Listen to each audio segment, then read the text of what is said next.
tropa, sa update lang naman natin itong rehabilitation naman po ng MRT3. Bali nandito po muna tayo sa Ortigas Station. Yan, so today's video po, update po muna tayo sa mga rehabilitation na gaganap naman po sa MRT3 naman. Tara, ikot-ikot na tayo mga tropa, silipin natin yung improvement ng mga station dito sa MRT3.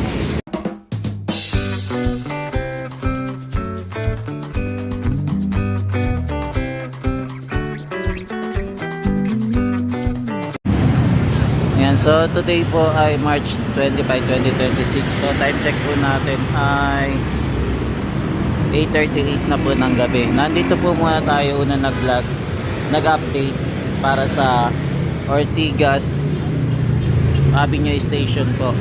Ito pong MRT. Kung mapapansin nyo po, ang laki na po ng pinagbago ng ating MRT. Lalo na po, ito po muna inuna nila, yung naglagay po sila ng floodlight. Kaya pala napansin ko bakit ang liwanag na po ng mga MRT natin. Ayan, bawat MRT po, linagyan na po muna nila ng floodlight. Yung station po ng MRT. Yan, so yung development pala nito guys ay sinimulan ng Marso 18, 2026. So March 18 po, sinimulan na po ang rehabilitation.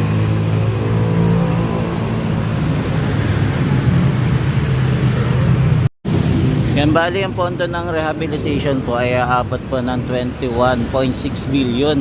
Yan, malaki-laki po yung budget nito, no? Para sa pagpapaganda po muli ng ating MRT.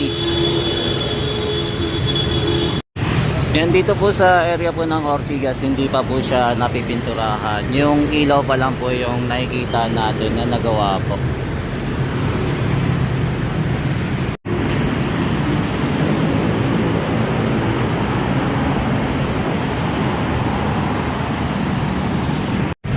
Yan, dito din po sa kabilang side. Ayan, maliwanag na po at kompleto na din po yung ilaw ng ating MRT. Yan, puntahan naman po natin yung Quezon Avenue Station naman po.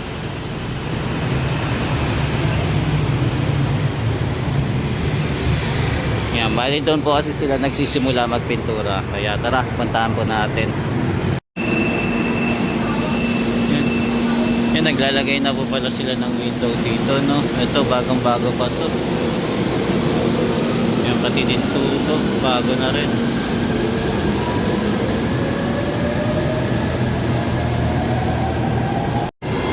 Yan, parang ito, mukhang pininturahan na din po nila. Yan, so ito po yung MRT. Yan, dito naman, iba naman po yung kulay.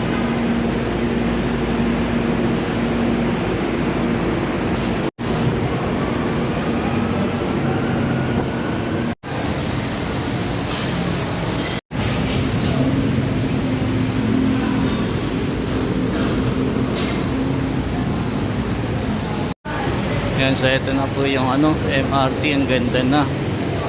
Kulay brown po yung kulay niya, no?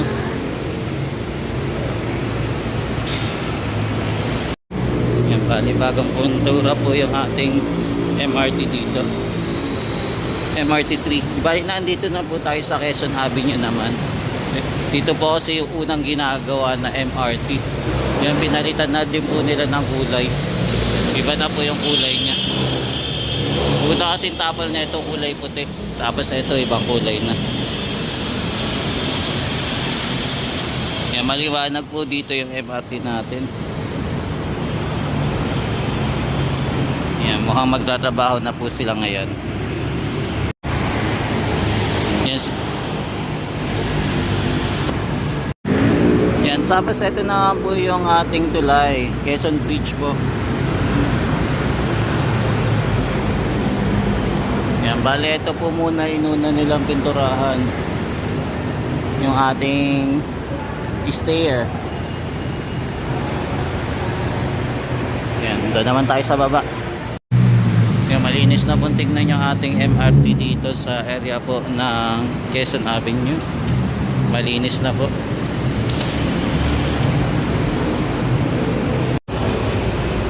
Yan, di bali, ito na po yung bagong itsura po ng ating MRT. Ngayon po, puro kulay brown pa lang po yung nakikita natin dito sa MRT na to. Yan, so nag-update tayo ngayong gabing ito. So time check po natin ay 9:12 po ng gabi. Yan, medyo gabi na, kaya hindi lang natin makita yung ganda ng kulay po ng ating MRT. Pero ayan, no, super liwanag na po yung area. At yung iba po pinipinturahan pa po ng puti. Tapos yung iba kulay ano na, brown na po. Ayan. Ayan, tapos naglagay din po sila yung harang sa may bintana. Ayan, iniba nila yung forma. Di bali, hindi na siya magiging open.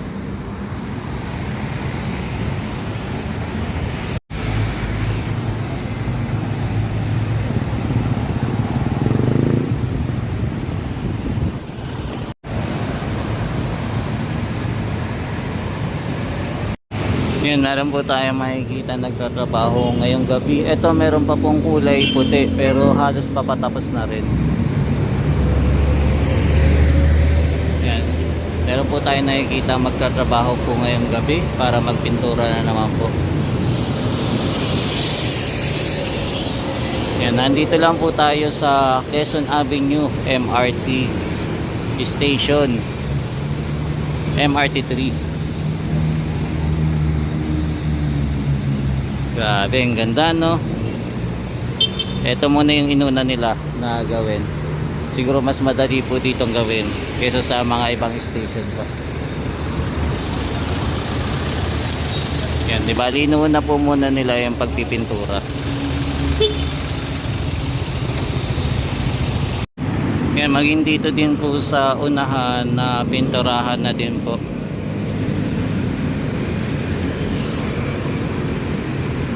Yan, so ito na po yung kulay niya.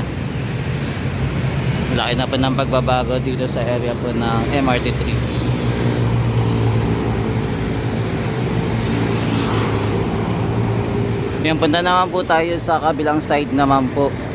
Ngayon, nandito po tayo sa area po ng papunta po ng northbound po ng EDSA. Tapos ito naman po ang ating Eton Centris. Yan, so ito po yung mga building na mga Eton po. Yan, puro mga call center at iba pang business ang nandito po. Yan, malapit din po yung ating busway dito po sa MRT 3 ng Quezon Avenue Station.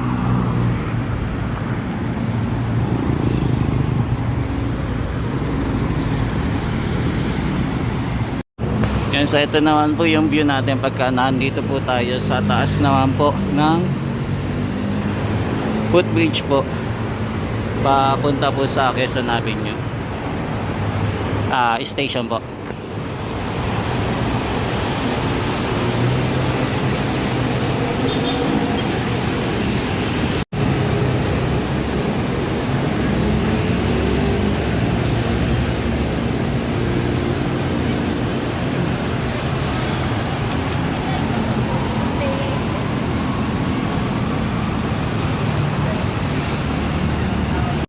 Yan, dito naman po tayo sa kabilang side naman po. Ito naman po yung papuntang southbound naman.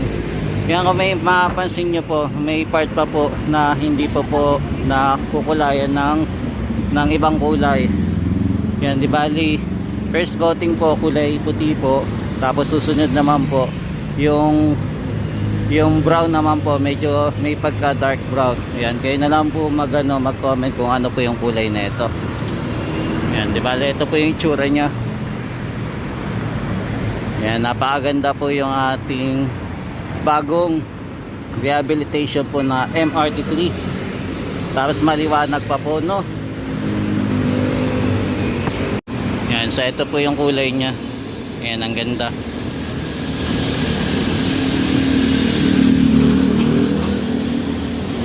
Yan, di bali may konti na lang po natitira na hindi pa po nakakukulayan. Tapos the rest okay na rin naman.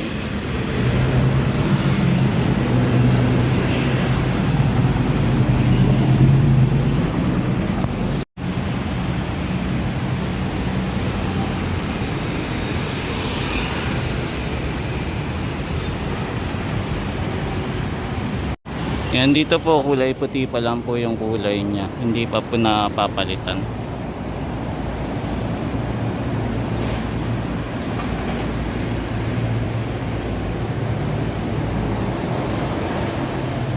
Yan, dito banda okay na rin po.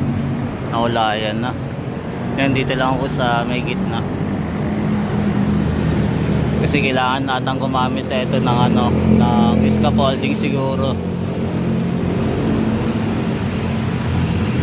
Yung iahang mo para mapinturahan mo ito. Yan, dito po kompleto din to sa floodlight to. Ayan, nakapinturahan na din po ito. Yan, dito din po may floodlight po. Yan ang liwanag.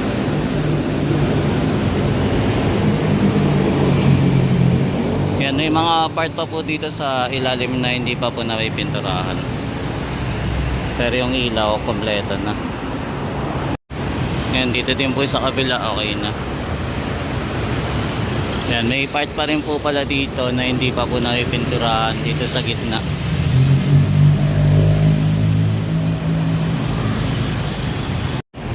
Yan, so mga tropa, ito po muna yung latest update natin dito sa MRT rehabilitation na nasimulan na po etong March 2026. At dito po muna nila sinimulan sa area po ng Quezon Avenue MRT3.